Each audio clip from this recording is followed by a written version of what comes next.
Shalom sekali lagi bagi sahabat saudara yang terkasih.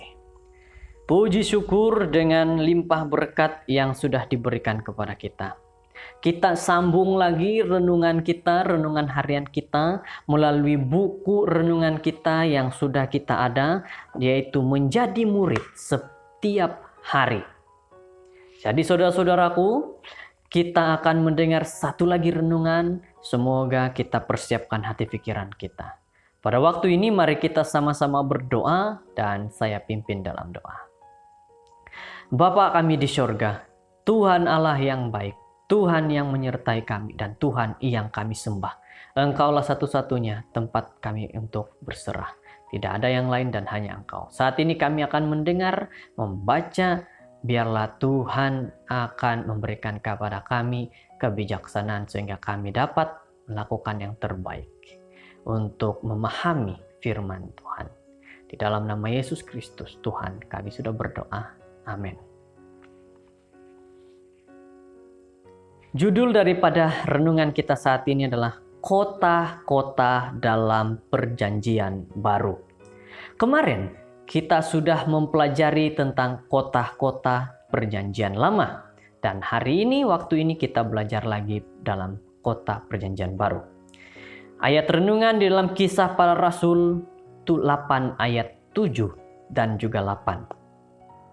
Sebab dari banyak orang yang kerasukan roh jahat, keluarlah roh-roh itu sambil berseru dengan suara keras. Dan banyak juga orang lumpuh dan orang timpang yang disembuhkan. Maka sangatlah besar sukacita dalam kota itu.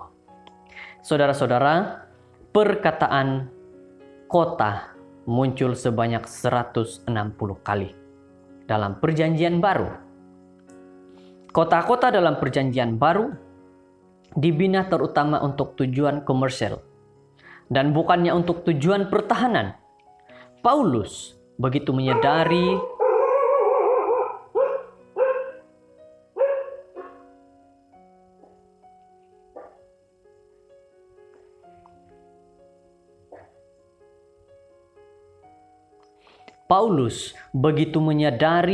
pengaruh kota dan menumpuhkan usaha mubaliknya dalam pusat-pusat bandar yang kemudian akan mempengaruhi wilayah-wilayah sekitarnya. Mungkin perkara pertama yang orang akan perasan apabila mendekati sebuah kota Yunani, Romawi pada abad pertama ialah bau kota tersebut. Disebabkan air yang terhad, cara sanitize, dan kepadatan luar biasa manusia serta binatang. Kebanyakan orang di kota pasti telah tinggal dalam kotoran yang melebihi imajinasi mereka. Jalan-jalan yang sesak dan kocokan lumpur, pembentung terbuka, baja asli, dan orang ramai yang menghasilkan bau busuk yang pastinya terlalu kuat berbatu-batu jauhnya, terutama dalam cuaca yang hangat, yang panas. Tidak heranlah mengapa mereka sangat menyukai ukupan. Jadi saudaraku, walaupun dengan kotoran dan kesesakan kota dalam Perjanjian Baru, namun apa yang terjadi adalah penyebaran Kristen dalam Perjanjian Baru diperoleh terutama melalui misi yang disengajakan. Apabila Paulus berbicara tentang dunia sangat berbahaya yang dia telah lalui dalam perjalanannya, dia membagikan kepada 3 tempat asas. Bahaya di kota, bahaya di padang gurun, bahaya di tengah laut. 2 Korintus 11 ayat 26. Meskipun kota-kota pada zaman Paulus adalah sangat berbahaya, penginjil-penginjil yang teragung itu paham jika Anda hanya memenangi orang-orang di kawasan luar bandar, Injil akan kekal berada di kawasan luar bandar.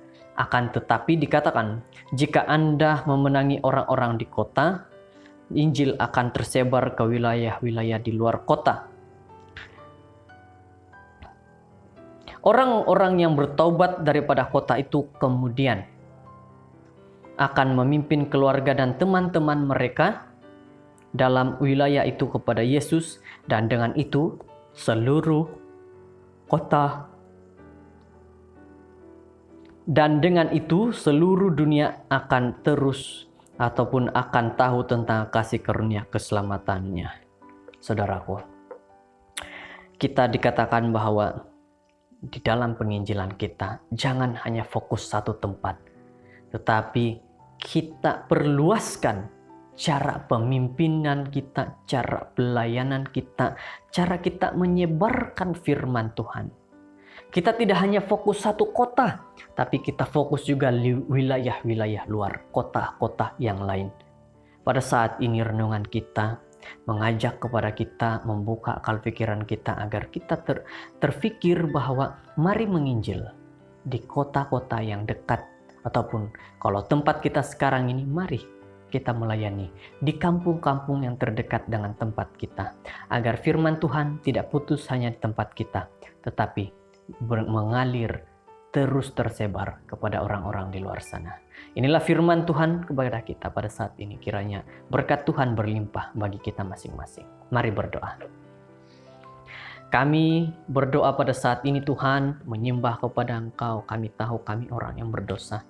Tetapi kami datang pada saat ini kepadamu sudah mendengar bahwa dalam kota-kota perjanjian baru tidak dijadikan tempat perlindungan, tapi hanya untuk komersial, yaitu perniagaan.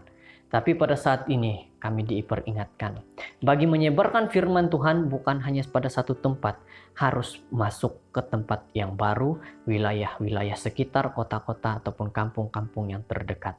Saat ini berikan kami kekuatan, kebijaksanaan, akal pikiran, agar kami dapat menginjil di mana tempat kami berada, kampung-kampung yang terdekat dengan kami, agar mereka mengetahui tentang keselamatan yang datang daripada Tuhan. Terima kasih sudah mendengarkan doa ini. Terima kasih memimpin kami. Di dalam nama Yesus Kristus kami berdoa. Amin.